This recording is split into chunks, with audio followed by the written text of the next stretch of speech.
This is my question. I mean, who is the other option for the U.S. men's national team at captain? Eric Winalda brings up a great point here. Let me play this. Ooh, Captain Gate. Let me bring it up. Let me just play this little clip. And Christian Pulisic on vacation in June. I wouldn't even invite him in. I don't think all that talk about we got to play against other teams. We got to play against Europe and it made us better. I get that argument, but some of these guys are, one, going to need some rest, and two, they've got to prove it to us that they actually want to be here. Yep.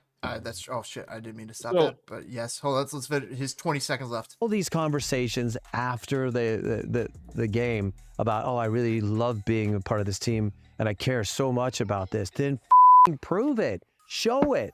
You can't say it and not do it and expect this version of American soccer supporters to believe anything that comes out of your mouth unless you bleed for the shirt. There's so much going on there that I have to say this. So we have to come to the realization that maybe, just maybe, we have way too much higher expectations for this USMNT team.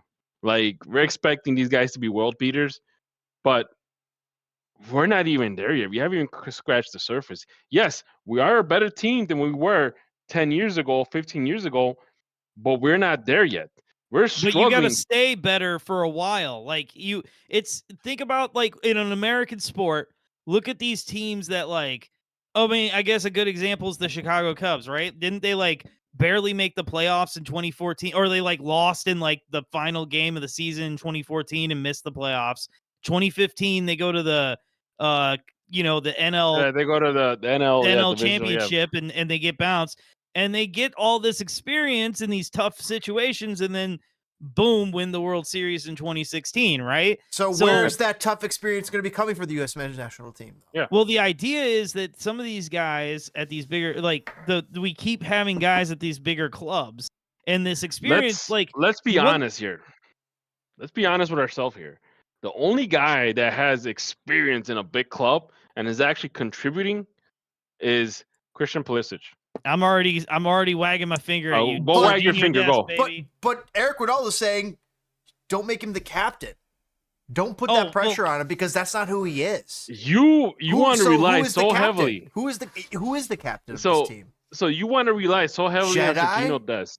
That man's a walking red card. Let's be honest. Like, that's okay. Hold on. Before we get to Dest, I said Jedi. This is so many things going on. Jedi or Tyler Adams for sure. But here's the thing.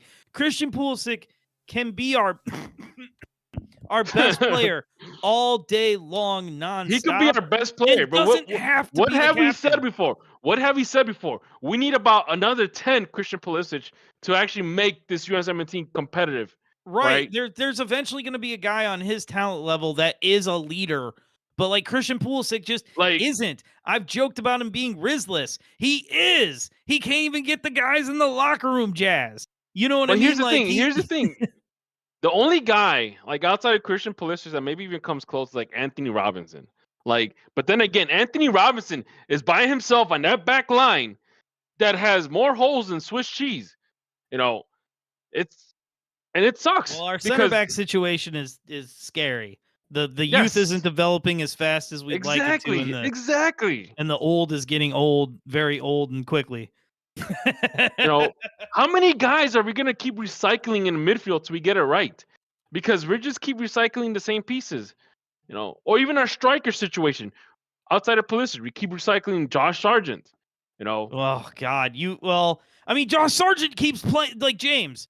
Josh Sargent keeps playing amazing. Why does that not translate to the national team ever? Because some guys are just club players and other guys tend to be national team players. What about Christian Pulisic? Do we get both? Christian Pulisic lately, he's been scoring from corners for AC Milan. And meanwhile, crickets from the national team. In fact, last game that he played with the national team, people were trying not to call him out. Yeah. You lost against Panama. You lost against Canada. Like, come on. You want to talk about competitive games? Both of those teams brought their full team. That's competitive. Well, it sounds like the Gold Cup's going to be competitive. Well, apparently don't be surprised if Mexico brings their B team and the U.S. decides to bring all their European stars to the team. And and unfortunately, it's going to be a sad. It's going to be it's going to suck because we're just proving that we're just there to win trophies. Well, I hate to bring well, this up now because we were actually going to save it a little later, but a person that we would have thought could have been the captain of this team, will he even be able to play come the Gold Cup? Mr. Weston McKennie. No. No, you guys think he's going to get in trouble that fast? Did you hear what he's involved in? There's some sort of betting scandal. Yeah, gambling, bro. Gambling. Well, okay, bro. so it's FIFA doesn't gambling, play. but apparently the Pete Betting. Rose defense, it wasn't on soccer. It was on other things. So Which is- unless FIFA is feeling very lenient, which we all know FIFA is not lenient at all, you can expect some banning to go around. I don't know how long, but knowing FIFA, they're gonna go for a nuclear option. Say, oh, you're gonna be banned for 6 months. Dude, do you really think can Weston McKennie just stay out of trouble? Dog, No, remember? man, no. He's our black sheep. He was having that poker party at his crib that got busted. Oh my God, Weston McKennie tends to find problems everywhere he goes, man. If it's not within the USMNT team, it's involving something else. And like, who else broke curfew and they sent his ass home? You know what I mean? But like, still, it's McKennie. Oh, man, I mean, I would have thought that kid was going to be our captain, and I still like the kid. I love him on the field. Not It's looking just, like anymore. I think, like I said, it's beginning to become a lot clearer that we're going to need another generation of USMNT players to actually take it a step above. Because I think right now we're literally plateauing. Do you remember? I never will forget this. We all got on James's channel, and we talked, and I said, guys, it was right after the World Cup. And I was like, guys, the next World Cup, we think we got our team set for years, but there are going to be people we've never heard of who are going to get in this team, Diego Luna. And then there are going to be people that we think are locks who are going to disappear, like Gio Reyna and maybe Weston McKennie. Yep. But to go to that point, we have not seen anybody that we have never heard of. We tend to see the same names over and over again, recycled in one way or another. I mean, they come in and out. Diego Luna is like the only guy. You can even say if Guti becomes part of the plans, you can even mention him. But if you think about it, it's been the same names over and over again. Like some guys come in, show up. Well, I'm going to ask James this because James is usually he's Rudy, he's that guy. Yeah. So, who do you want to lead this team? I don't think it's Tyler Adams. I would love Jedi, but I think you guys said he might get a red card, unless you're talking about Dest. No, that's Sergino Dest. I feel like I feel like it's Jedi. Jedi is the captain of this team because when he's not there, to me, they don't play well. Like Pulisic could be what that back line is like. Here's the thing, guys. Pulisic was there. They didn't play well. When Jedi's not there, they don't play well. And when the U.S. men's national team loses Jedi, that is what takes the most wind out of their sails. It's not losing Christian Pulisic. They could lose Christian Pulisic. They'll find a way to win without Christian Pulisic. But when they lose Jedi Robinson, there goes your leadership in the back line. There goes your leadership. Well, not just leadership, but you talk about Jedi Robinson, and when he's gone, the whole entire ship sinks. It does. But I pose this. The absolute best the U.S. men's national team has ever looked in my lifetime included games where both Serginho Dest and Jedi Robinson were on the field. I don't think Serginho Dest is as good as Anthony Robinson.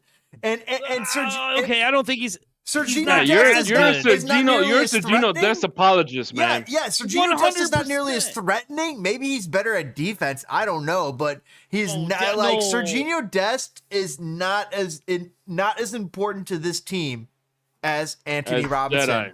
I think Anthony Robinson is actually the #1 most important player Oh, to I this wouldn't. I wouldn't team disagree with you on that. over I Christian would not Pulisic. disagree. And that's my opinion. Yeah. I also think that he is deserving of maybe the captain's band. When I'm looking at a captain, he's the spark. That's what's missing. And when he's there, shit gets done. So I guess that, in my opinion, that might be my captain. DPG, who would you want to lead this team? Well, I don't think Pulisic is the guy. Nor does he have to be. No, nor does he have to be. Definitely not Tyler Adams. You See, kind of I have feel to. like Tyler Adams is going like he's on his like psycho mode stuff these days. Like he's literally Well, starting you know to what? lose it. Honestly, He's jarring honestly, people. I think that's the guy. honestly, who makes better captains than the center back? The one guy that has to be calm, cool, and collective when shit hits the fan. Think about it that way. When there's that quick counterattack and it's a 2 versus 3 situation, you got to have a guy that has nerves of steel. And then honestly, Anthony Robinson should be the captain, should lead this team, because he could back it up. He could back up. If anybody starts questioning his captaincy, he could back it up. All right. Well, Look. it's going to be Tim Ream. Anyway, gentlemen, should we take our first break of the evening? Yeah. And